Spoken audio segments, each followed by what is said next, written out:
welcome to the program. We have a big show for you today. Very excited to have future Lobo, current Volcano Vista Hawk, Kennedy Brown in the studio as my guest. Kennedy, welcome. Thank you for having me. Man, when do you ever have off time, right? I mean, because soccer, basketball, it seems like you're always playing till the end of the season.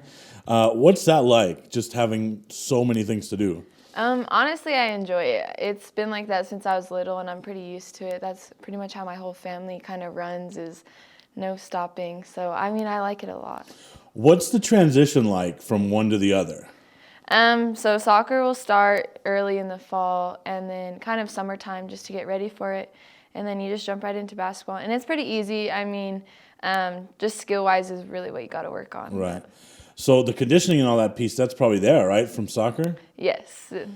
And so that early part of the season, that's usually like conditioning and running, you're all set for that. Yeah, pretty much. I mean, it's different in like some little ways, but majority I'm fine. Your teammates must hate that. Yeah, they do. Tell me about that.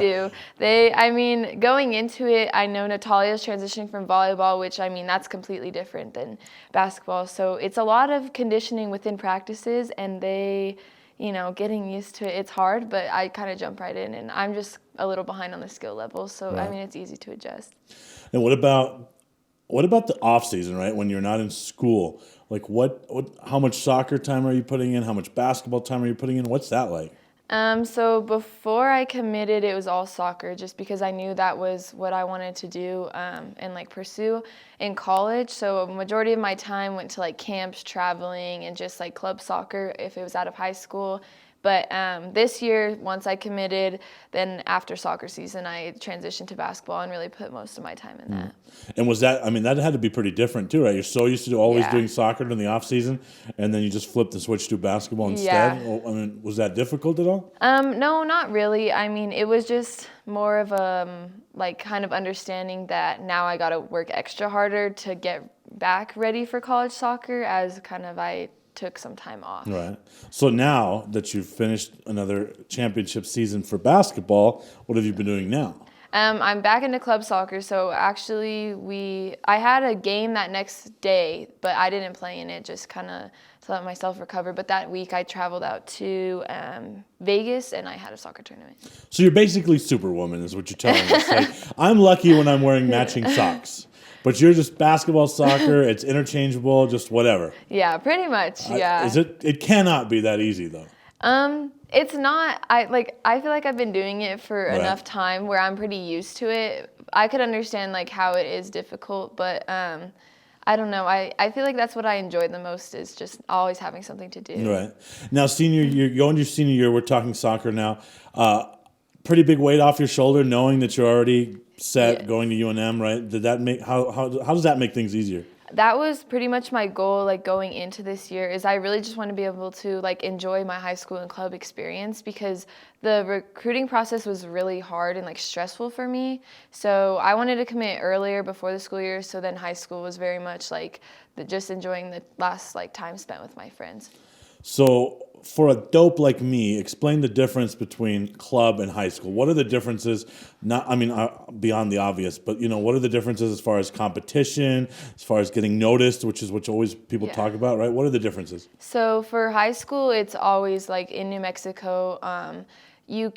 College coaches can't come to your games because of there's like a certain rule and a certain date where things get lifted. So if they wanted to come watch like me as a senior, they could, but they're not necessarily allowed to watch juniors, sophomores, or freshmen, which contradicts that, and they could get in trouble. Right. So as in like club, you're on a team with strictly your age group. So once you're like of that age, then that's where like all the colleges will go, and you travel a lot. So I think we traveled like at least 15 times this year, so we're always out and about, which is more exposure, obviously. It sounds like it would be hard to get recruited just out of high school then.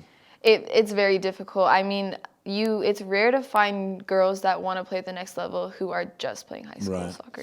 And was it always a dream to play for the Lobos? What was that dream when you were growing up? Yeah, I mean, I always knew I wanted to play college, whether that have been basketball and soccer. That decision kind of came later, but UNM, I've been going to their camps since I was in middle school, and I've always like seen my friends grow up and play there. So love the coaches, and yeah, I've always wanted to go there. And they've always had a pretty good program, and they've always had a few locals. Does that certainly help kind of foster that image? Like, yeah, I could stay home and play. Definitely. I mean, being able to talk to people that you're really close with in high school, I mean, that helps just kind of understanding the culture and what they're about.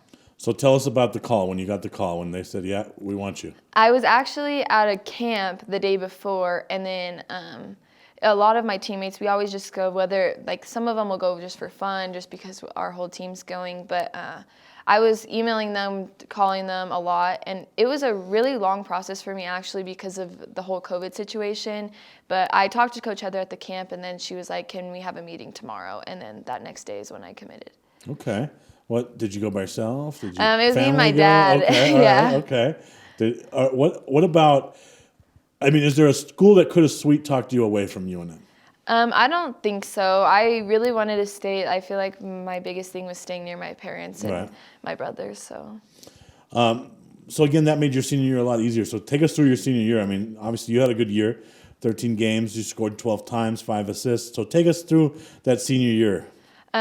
So it was super enjoyable. We had a kind of a big senior class, some new transfers, so it was fun. I think going into it, I knew that I kind of had to help the younger girls out, which sometimes it could be difficult, but it was pretty, like, this team was super enjoyable this year, and we had a lot of success. I think we could have gotten more out of it, but overall it was fun. Hat trick against Mayfield. That had to be pretty special. It was fun, yeah. Tell me about that.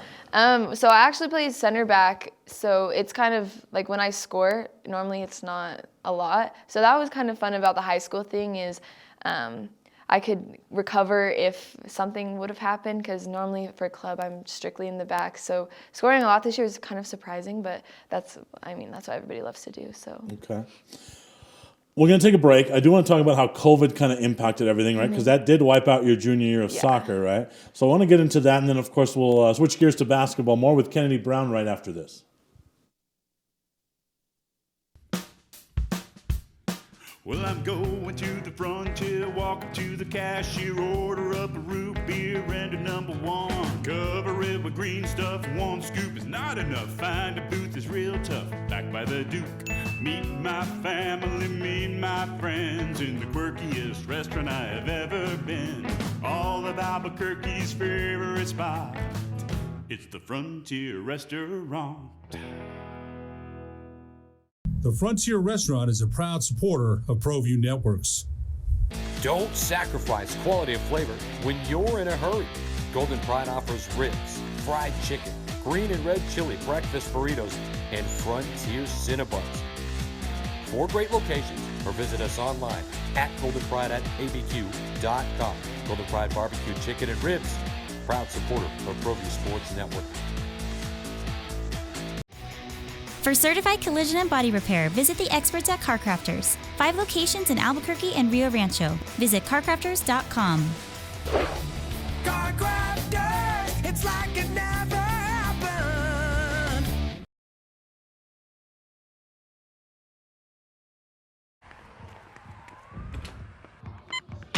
These are more than just the sound of a safe place to go after school. These are the sounds of interest being ignited and of mentors making an impact. At Boys and Girls Clubs, we don't do just one thing. We do whatever it takes to meet the needs of every kid who comes through those doors. Because whatever it takes is what it takes to build great futures. Great futures start here.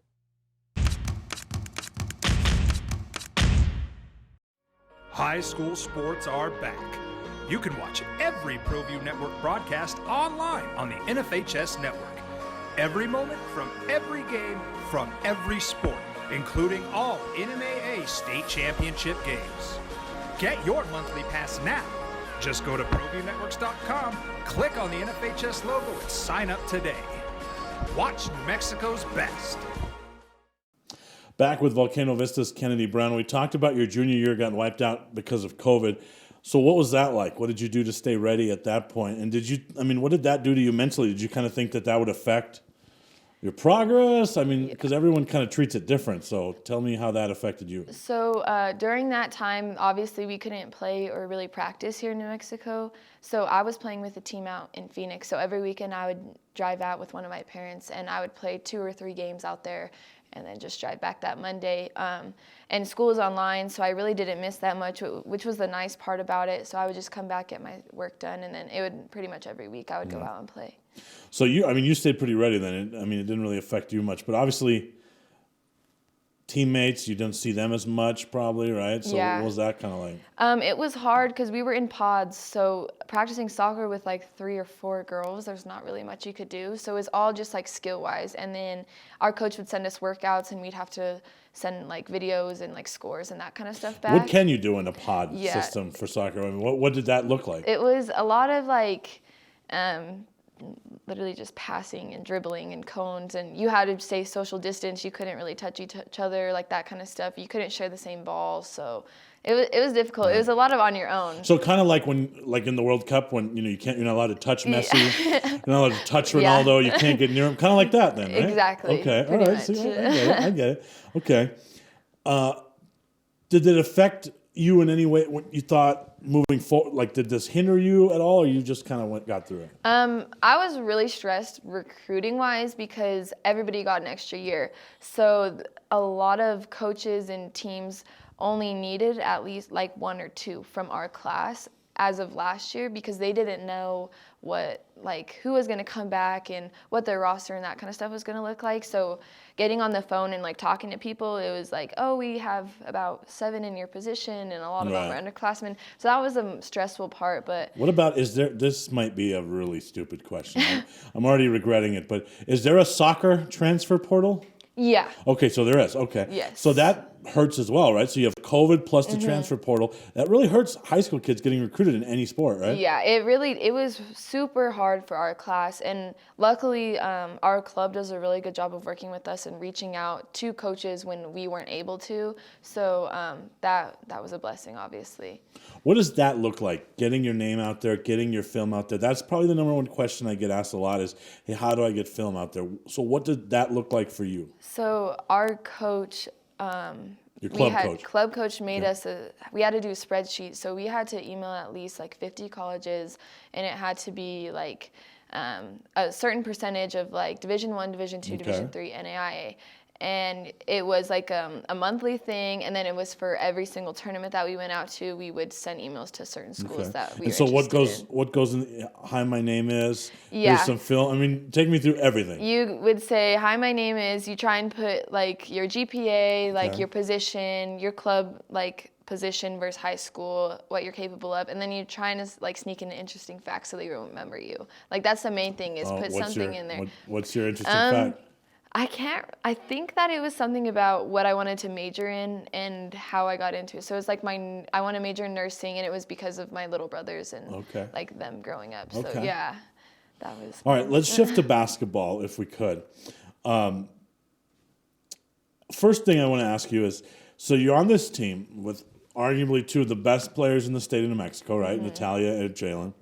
Now you guys add to the fold just fantastic up-and-comer in TT, but yeah. Almost universally, everyone talks about how you're the glue that holds that team together. That's got to be pretty cool. It is. I mean, it's a blessing, and they make it easy, which is the nice thing. Right. So what goes into that responsibility? Just trying to maintain our like healthy culture, because I feel like that's what we thrive on is just how close we are as a team.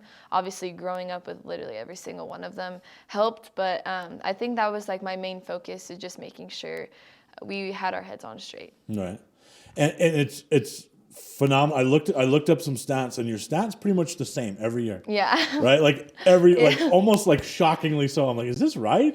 And I mean, it just kind of shows the steady hand that you always had on that team, right? Did that come to you easily? Were there times where it was difficult?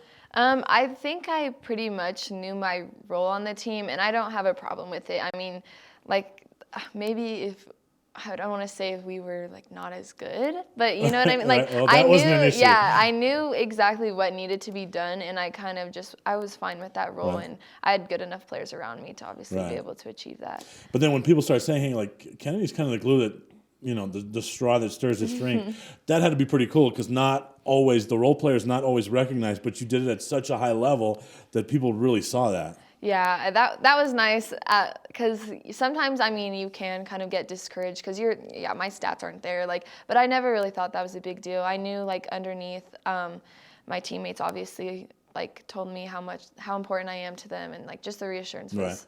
So like I totally geek out when it comes to team culture and dynamics, right? I think that's how teams win is Yeah. culture and team dynamics. So why were you guys so close? So I grew up with TT, Angelin, Jalen, Tolly, and Savannah. So I mean, our 6 like right off the bench, right, or starters and all that kind of stuff. We've been this close since we were in first grade. Like it wasn't a hard adjustment in high school. So I mean, it made it easy being able to play. What about getting new players in the program, and how do you get them into that culture and keep things rolling? Yeah, our goal was just to be as welcoming as possible to everybody. I think we experienced different things as freshmen, and we knew exactly what we wanted to kind of give back to everybody else because we were treated well. So that's what we wanted to. Now, here's the question. enforced. Did you guys leave Volcano in a better place than you found it? It's going to be hard to top this, right? Yeah. But do you feel like you'll be able to watch the next couple of years and look fondly back and know that the system is still in place, the culture's still in place? I would hope so. I mean, we talked to the younger girls a lot about, like, this is what you should do, this is how you should control the team, like, moving forward. And I think that's part of why we had such a heavy roster this year was to make sure the younger girls kind of saw what we put in place. And I would like to hope that they can. If one of take you guys control. had to go back and regulate, like next year, like who would that be? Would that be you? Would that be Jalen? Would that be Natalia? It would definitely be me. And I already like been thinking about it because my brother's still going to be there. So I'm like, well, I'll be at some games. Like I wouldn't mind Right. sticking my 2 cents in Okay, here and all there. right. Maybe a little volunteer assistant coach during the summer, that kind of thing? Yeah. Okay, 90-9, right? If my record keeping is correct, in the 4 years, that is amazing. Like, I don't want to ask you about the 90. I want to ask you about the 9. What did it feel like when you lost? If you only did it 9 times. I mean, it was a heartbreak. We think about it. I probably like once a week, and we'll name them all. We'll name all the teams you lost to because we remember. We always talk about, we're like, we wish we could go back to freshman year because that's where 6 of our losses Right. were, and we're like, we should have been better. And I mean, as freshmen, it's hard going into like that adjustment, especially from middle school ball and that kind of stuff. Right. But we think about it a lot. All right, well, we'll pick that up after the commercial break. We'll talk about that a little bit because you guys came in as a group and everyone said, hey, you're kind of the next dynasty, right? But there was a current dynasty already in place when you guys were freshmen, right? And so you kind of went into their place slowly but surely. So I want to pick it up there when we get back with Kennedy Brown. For certified collision and body repair, visit the experts at CarCrafters. 5 locations in Albuquerque and Rio Rancho. Visit carcrafters.com. Car crafters, it's like it never happened.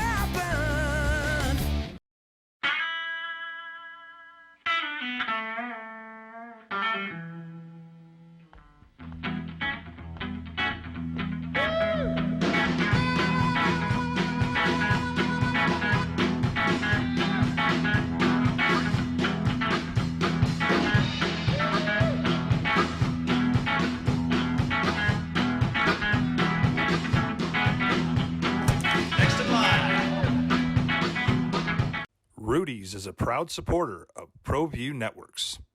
For your business or your home, Valley Fence stands alone. We're number 1 in New Mexico for a reason. It's the best fence you can own.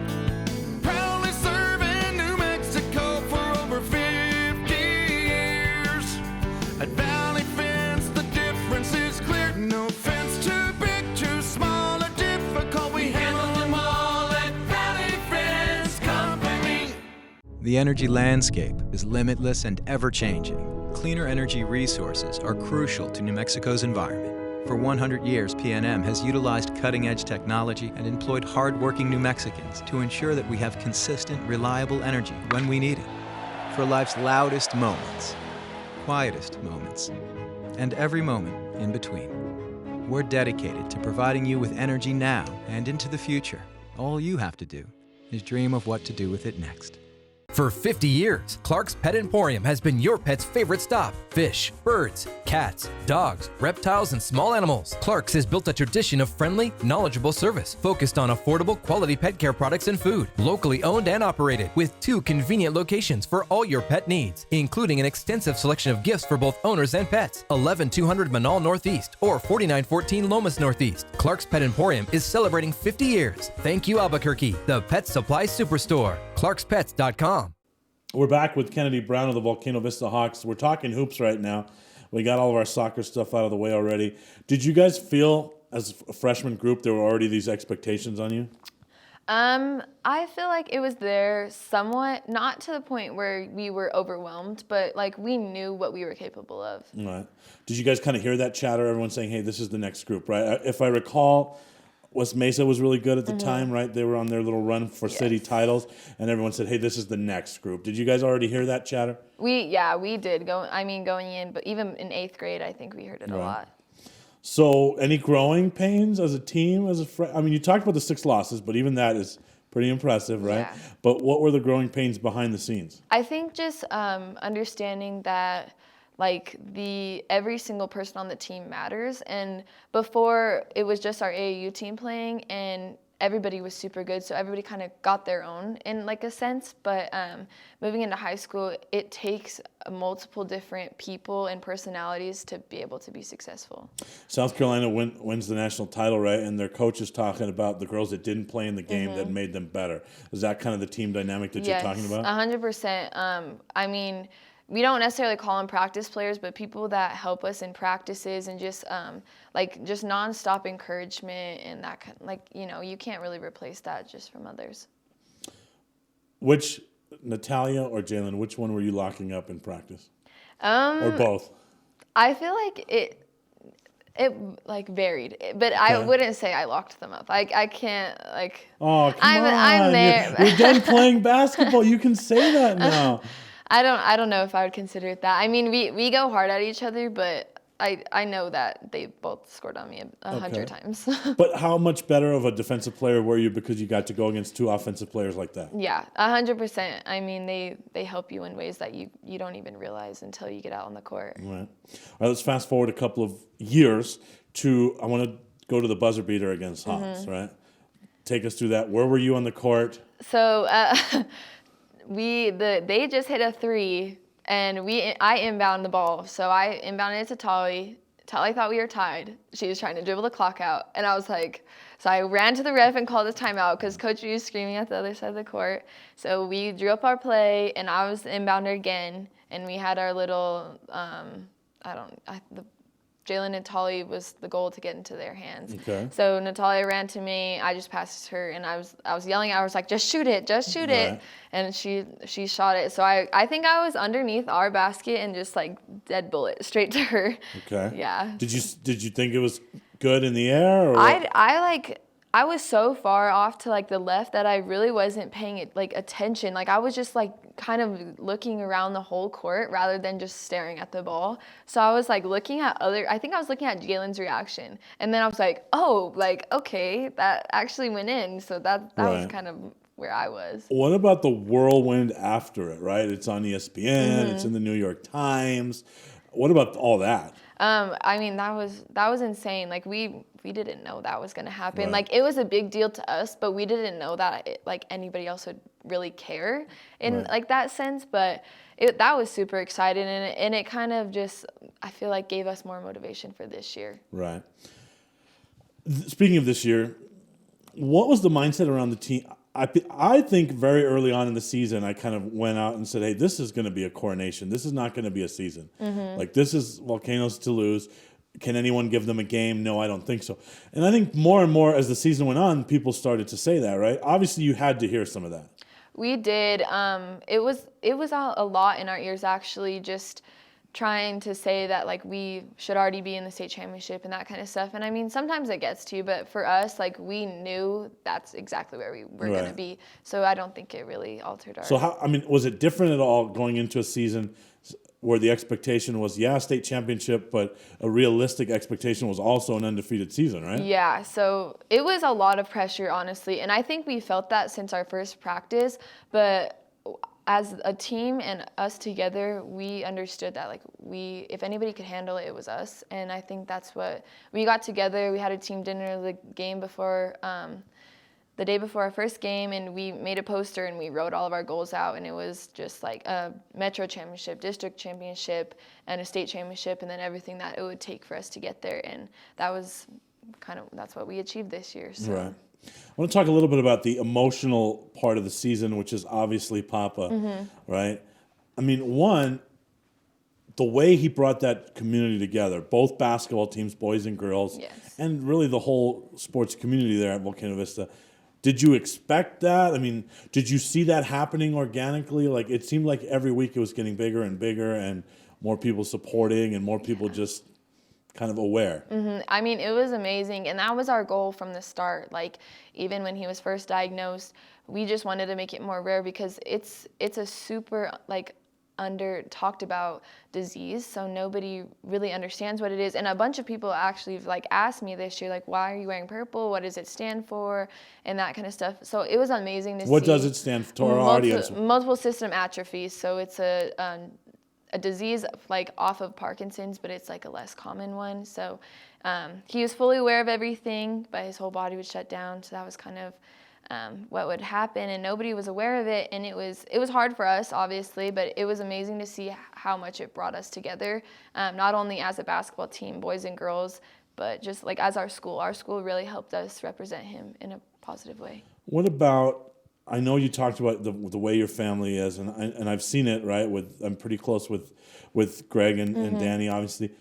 It had to be strange just not seeing him there because he literally goes to everything. It was hard. It was different. And I remember the first game of the season, I was like, okay, we got to do this now. We got to play for him. And I think me and my little brother, it was his freshman year this year, and he told my papa, he was like, we're going to win state for you. And I promise you that. We're going to win state. Everybody knows it. We're going to put our hearts out on the floor. And I think that was the boys' goal this year, and that was our goal. And we weren't going to let anything get in that way. You know, and we did the game where Sandia played Volcano on the boys' side, and obviously Danny gave a great speech. But probably the most impressive is how strong your grandma was during this season. And just seeing her, what did that do for you? I mean, to see how strong she was through this, that has to play a large part in your development as a young woman, because now you see this role model, the head of the family here, right? And she's just always so strong whenever I saw her. And the way she navigated this has 100%. To be incredibly inspirational to you. She's an amazing woman. I couldn't do it. She does. She doesn't miss a game. If she's not at our game, she's at my uncle's game. She's at my dad's game. Most supportive person, obviously. She is amazing in every single way. And yes, the strongest woman that I know. Well, we know Papa's watching Proview Networks, right? Of course. Kennedy, thank you so much for coming in. Good luck at UNM. It's really cool to get to see you at home just across the way here. And I know you'll have a fantastic career there at UNM. Thanks for coming in. Thank you so much. Thank you for watching, everybody, and good night.